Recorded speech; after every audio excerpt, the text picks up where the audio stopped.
बेटा जो एक्सरसाइज 8.2 है वो मध्य बिंदु प्रमेय पर आधारित है। मध्य बिंदु प्रमेय एक मध्य बिंदु प्रमेय है और एक उसका उल्टा है।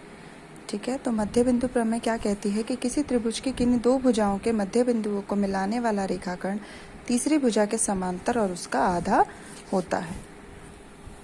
देखो, इसका मतलब यह है कि ये एक त्रिभुज दिया है हमें, और हमें इस भुजा का एक मध्य बिंदु दिया है और एक इस भुजा का मध्य बिंदु दिया है। एक मध्य बिंदु इस भुजा का है, एक इस भुजा का है। तो इनको जो जोड़ने वाली लाइन होगी, जो लाइन ये जो दो मध्य बिंदुओं को जोड़ने वाली रेखा है, ये इस तीसरी भुजा के समांतर होगी और लंबाई में इसकी आधी होगी। अगर ये 10 है तो ये 5 होगी, ये 12 है तो ये 6 होगी, और ये दोनों रेखाएं आपस में समांतर होगी। और इसका उल्टा क्या कहता है मध्य बिंदु प्रमेय का? वो ये कहता है कि किसी त्रिभुज की एक भुजा के मध्य बिंदु, यानी अगर हम एक मध्य बिंदु से ऐसी लाइन खींचे जो इस तीसरी भुजा के समांतर है, तो यहाँ पर जब वो टच करेगी तो वो तीसरी भुजा को क्या करेगी? समद्विभाजित करेगी। देखो, मध्य बिंदु प्रमेय में तो दो मध्य बिंदु दिए होंगे, दो मध्य बिंदुओं को जोड़ने वाला रेखाखंड तीसरी भुजा के समांतर होता है और उसका आधा होता है। उसके उल्टे में क्या होता है? एक मध्य बिंदु दिया होगा, उससे हम एक लाइन खींचेंगे जो किसके समांतर है? इस दूसरी भुजा के, और जब ये इस तीसरी भुजा को टच करेगी तो उसको ये दो बराबर हिस्सों में बांट देगी। अब इसकी एप्लीकेशन है। फर्स्ट क्वेश्चन देखो, आपको एक चतुर्भुज दिया है, चार भुजाओं वाली आकृति है, जिसमें PQRS क्या दिए हुए हैं?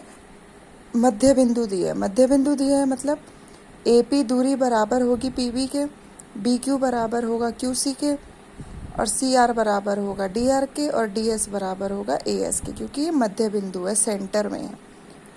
हमें क्या सिद्ध करना है? हमें सिद्ध करना है कि SR जो है वो AC के समांतर है और उसका आधा है। PQ जो है वो SR के बराबर है और PQRS एक समांतर चतुर्भुज है। तो सबसे पहले तो आप यही लिखोगे क्या आपको दिया है। अब फर्स्ट पार्ट देखो, हमें सिद्ध करना है कि SR समांतर है AC के और SR जो है आधा है AC का। ये इसके समांतर है और इसका आधा है। अब हम क्या करेंगे? ये त्रिभुज लो ऊपर वाला, नीचे वाले त्रिभुज को छिपा दो। अब ऊपर वाले त्रिभुज में देखो दो मध्य बिंदु आ रहे हैं, एक मध्य बिंदु आपका S होगा और एक मध्य बिंदु R होगा।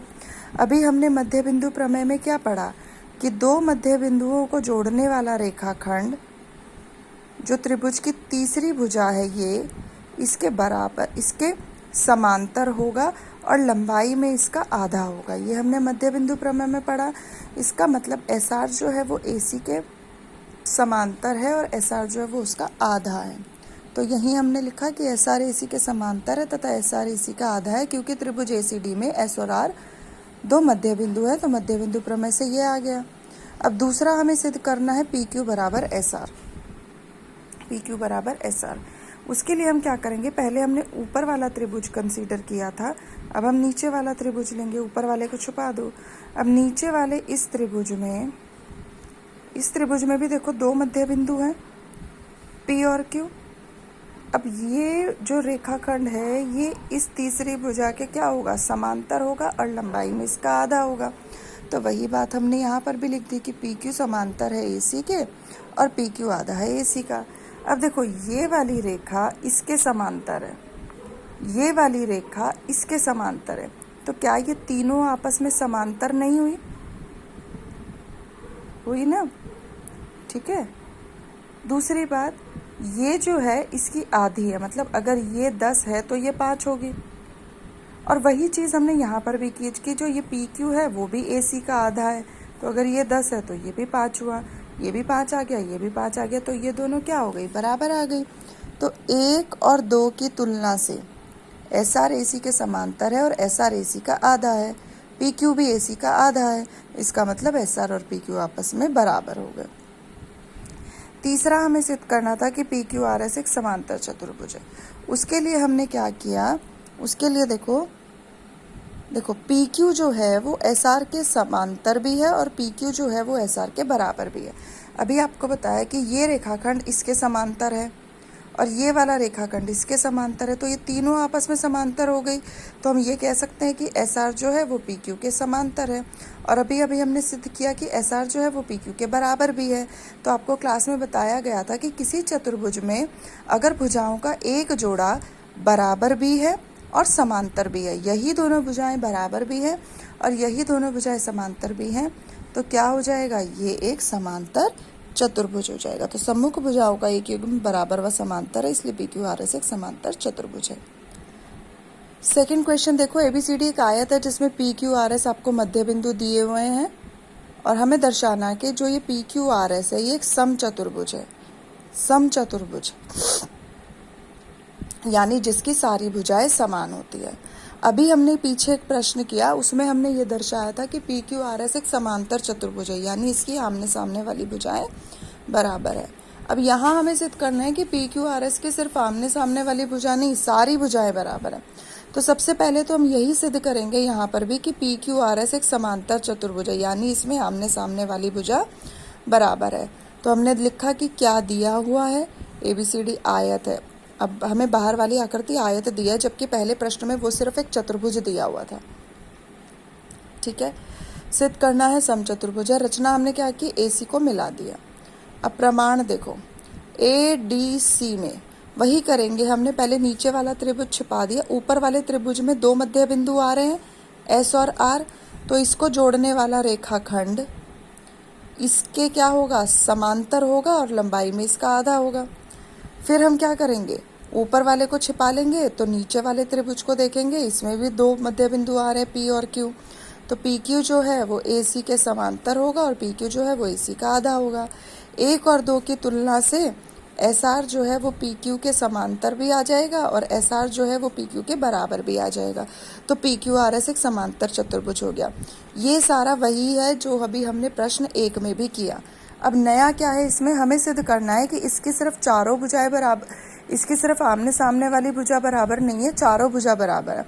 उसके लिए हमने क्या किया, हमने त्रिभुज SAP और QBP लिया। SAP ये वाला त्रिभुज है और QBP ये वाला त्रिभुज है। हमने इन दोनों को सर्वांग सम शो करना है। कैसे किया, देखो SA बराबर है QB के, ये भुजा इस भुजा के बराबर है, कारण क्योंकि हमें बाहर वाली आकृति एक आयत दी हुई है, आयत है ना, तो आयत में आमने सामने वाली भुजा बराबर होती है। तो ये 10 है तो ये भी 10 होगा, पर ये S तो इसका मध्य बिंदु है, इसका मतलब यहाँ भी 5 होगा, यहाँ भी 5 होगा, यहाँ भी 5 होगा, यहाँ भी 5 होगा, तो ये दूरी तो इस दूरी के बराबर होगी। वैसे ही AP जो है वो BP के बराबर हो जाएगा। क्यों, क्योंकि P इसका मध्य बिंदु है, सेंटर में है P सेंटर में है, इसका मतलब ये दूरी इस दूरी के बराबर है। दो चीज़ मिल गई। तीसरी चीज़ हम ये लेंगे कि यहाँ पर जो कोण है ये दोनों 90 के हैं। क्यों, क्योंकि बाहर वाली आकृति आयत दी हुई है और आयत में हमें पता है चारों कोण कितने के होते हैं, 90 के होते हैं। तो ये तीन चीज़ हमने ली, SA बराबर QB, AP बराबर PB और 90 का कोण। तो देखो दो भुजाओं के बीच वाला कोण आ रहा है, इसलिए SAS नियम से ये दोनों त्रिभुज सर्वांग सम हो गए। अब CPCT से हम क्या कह सकते हैं, CPCT का मतलब होता है सर्वांग सम त्रिभुजों के संगत भाग। जब दो त्रिभुज सर्वांग सम है तो उनके संगत भाग भी बराबर होंगे। तो हम CPCT से ये कह सकते हैं कि SP दूरी जो है वो PQ दूरी के बराबर होगी। ये जो है इसके बराबर आ गया, पर एक देखो ये तो इसके बराबर था, अभी हमने सिद्ध किया था ना कि इसमें आमने सामने वाली भुजाएं बराबर है। अब हम ये कह रहे हैं कि इसके आमने सामने वाली भुजा भी तो बराबर है ही और ये दोनों साथ वाली भुजा भी बराबर है। तो देखो ये इसके बराबर है, फिर तो ये भी इसके बराबर हो जाएगा। ये दोनों आपस में बराबर हैं और अगर ये दोनों बराबर हैं तो ये दोनों भी आपस में बराबर होंगी। तो एक तरह से इसकी चारों भुजाएं बराबर आ गई, इसलिए एक समचतुर्भुज है। अब जो तीसरा क्वेश्चन है इसमें हम मध्य बिंदु प्रमेय का उल्टा यूज करेंगे। मध्य बिंदु के प्रमेय के उल्टे में क्या होता है, एक मध्य बिंदु से हम रेखाखंड खींचते हैं, एक लाइन खींचते हैं जो समांतर होती है दूसरी भुजा के, और जब वो तीसरी भुजा को छूती है तो उसको समद्विभाजित करती है। समद्विभाजित करती है यानी दो बराबर हिस्सों में बांटती है। और चीज एक रेखाखंड दो बराबर हिस्सों में तभी बटेगा जब ये बिंदु कहाँ होगा, सेंटर में होगा। तो ABCD आपको एक समलंब दिया हुआ है जिसमें AB जो है वो CD के समांतर है, BD एक विकर्ण दिया हुआ है, E से होकर E मध्य बिंदु दिया हुआ है। ये ध्यान रखना, E आपको क्या दिया हुआ है, E मध्य बिंदु दिया हुआ है। E से होकर हमने एक समांतर रेखा खींची है जो BC को F पर काटती है। हमें दर्शाना है कि F भुजा BC का मध्य बिंदु है। तो सिद्ध करना है कि F BC का मध्य बिंदु है। तो सबसे पहले क्या करेंगे, हम ये वाला त्रिभुज लेंगे, ठीक है।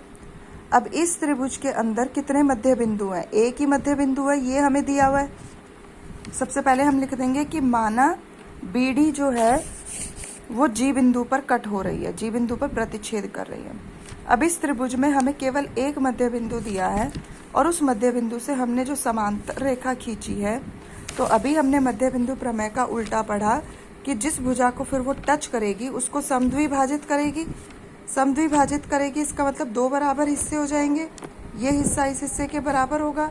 अब बराबर होने से क्या हुआ, G जो है वो इस भुजा का मध्य बिंदु आ जाएगा। क्या आ जाएगा, G इस भुजा का मध्य बिंदु आ जाएगा। फिर हम क्या करेंगे, इस त्रिभुज के अंदर देखो ये दोनों भुजाएं आपस में समांतर दी हुई हैं, AB समांतर है DC के, दिया हुआ है ना। तो ये वाली भुजा इस भुजा के समांतर दी हुई है, पर ये वाली भुजा इसके समांतर है और ये इसके ऊपर वाले के समांतर है। तो ये वाली भुजा इसके भी तो समांतर हुई, तो यानी ये वाली लाइन इसके समांतर है। अब इस त्रिभुज में देखो कितने मध्य बिंदु दिए हैं, सिर्फ एक, कौन सा, G। तो G से एक रेखा खींची है जो समांतर है किसके, DC के। तो जब वो इस तीसरी भुजा को छुएगी तो उसके दो हिस्से कर देगी, दो हिस्से करेगी, इसका मतलब F बिल्कुल बीच में है, तो F उसका मध्य बिंदु हो गया, ठीक है। तो यही हमने लिखा कि पहले हमने रचना की कि माना EF विकर्ण BD को G पर काटता है। उसके बाद त्रिभुज ABD में E मध्य बिंदु दिया हुआ था और EG समांतर थी AB के, तो मध्य बिंदु प्रमेय के उल्टे से क्या आ गया कि G BD का मध्य बिंदु है। फिर हमने दूसरा त्रिभुज लिया, पहले हमने ये आगे वाला त्रिभुज लिया था, फिर हमने ये पीछे वाला त्रिभुज लिया।